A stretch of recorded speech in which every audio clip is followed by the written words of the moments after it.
लगभग 7 साल हो चुके हैं डेयरडेविल सीजन 3 को आए and finally Matt is back with Daredevil born again. हालांकि मैट का कमबैक उतना लंबा फील नहीं होता क्योंकि हम लोगों ने मैट को स्पाइडरमैन नो वे होम, सी हल्क और एको जैसी सीरीज में कैमियोज करते देखा है। लेकिन भाई वो तो सिर्फ स्टार्टर था जो हमें याद दिलाने के लिए काफी है कि मार्वल इस कैरेक्टर को लेकर कितना कमिटेड है। और अब बारी है मेन कोर्स की, जिसका पहला बाइट हमने 5 मार्च को टेस्ट किया एंड इट इज डिलीशियस सो फार। तो भाई लोग, डेयरडेविल बोर्न अगेन के फर्स्ट 2 एपिसोड में क्या दिखाया गया और कैसे थे ये एपिसोड, आइए डिटेल में डिस्कस करते हैं।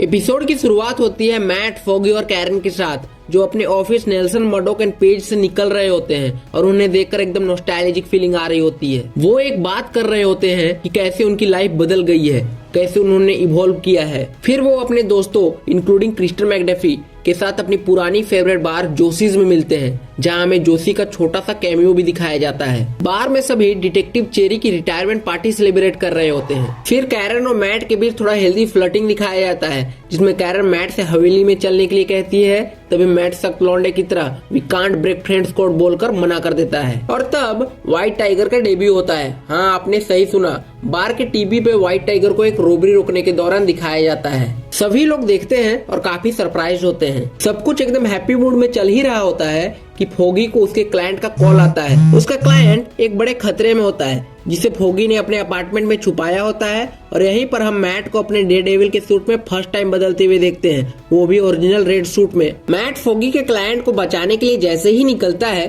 तभी साइडों में बुलजाई दिखाई देता है अपने आइकॉनिक ग्लव्स के साथ, जो बिल्कुल कॉमिक्स जैसे लग रहे होते हैं। डेयरडेविल को कुछ पता नहीं था, तो बुलजाई डायरेक्ट जोसीज आता है और फोगी को गोली मार देता है। और जैसे ही बुलजाई कैरन को गोली मारने ही वाला होता है, मैट स्पाइडरमैन की तरह स्विंग करते हुए हीरोइक एंट्री मारता है और कैरन को बचा लेता है। उसके बाद जोसीज के अंदर एक जबरदस्त फाइट होती है डेयरडेविल और बुलजाई के बीच। इस सीन के दौरान सीजीआई एलिमेंट जो डेयरडेविल को ज्यादा एक्रोबेटिक बना रहे थे, वो उतना इफेक्टिव फील नहीं होता, पर बुलजाई से फाइट अभी भी एक्साइटिंग थी। डेयरडेविल फोगी के हार्ट बीट को सुनते सुनते फाइट करता है, ये उम्मीद में कि मदद आ जाएगी, लेकिन मदद नहीं मिलती। वहीं फोगी ग्राउंड पे खून से डूबा अपनी जान खो देता है। मैट अपने दोस्त को खोकर काफी इमोशनल हो जाता है और वो रो पड़ता है और फिर बुलजाई को छत से नीचे फेंक देता है। लेकिन बुलजाई इतनी आसानी से मरता नहीं है, क्योंकि डेयरडेविल के लास्ट एपिसोड में द हैंड ने बुलजाई का स्पाइन सर्जरी किया था, जिसके कारण उसे सुपर पावर्स मिले थे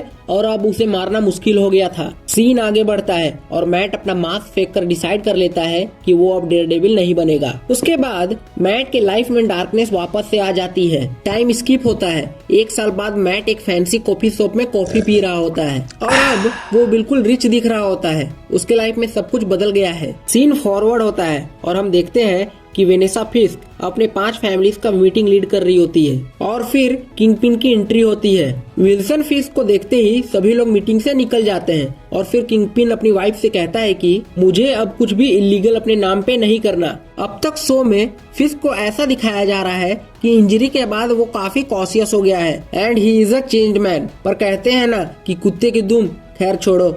मैट अपने नए लॉ फर्म मर्डोक एंड मैकडफी में एंट्री करता है और पता चलता है कि वो कैरन से कुछ दिन से बात नहीं कर रहा। मैट बुलजाई के अगेंस्ट कोर्ट में टेस्टिफाइज करता है और बुलजाई को 11 लाइफ सेंटेंस मिलती है। इसके बाद मैट और कैरन के बीच छोटा सा कन्वर्सेशन दिखाया जाता है। कैरन, जो अब सैन फ्रांसिस्को में सेटल हो गई है, अपने लाइफ के बारे में बात करती है और मैट को डेयरडेविल के मास्क से टूटा हुआ सिंग का टुकड़ा देकर चली जाती है और यहाँ से मैट और कैरन के रास्ते हमेशा के लिए अलग हो जाते हैं। उसके बाद सीन आगे बढ़ता है और मैट टीवी पर विल्सन फिस्क को देख रहा होता है, जो अपनी मेरल कैंडिडेसी अनाउंस कर रहा होता है, जिसे देखकर मैट काफी डिस्टर्ब हो जाता है। उसके बाद मैट हेदर ग्लेन से कॉफी पर मिलता है और यह डेट उन्हें क्रिस्टन ने सेट की थी। दोनों को इसके बारे में नहीं पता था।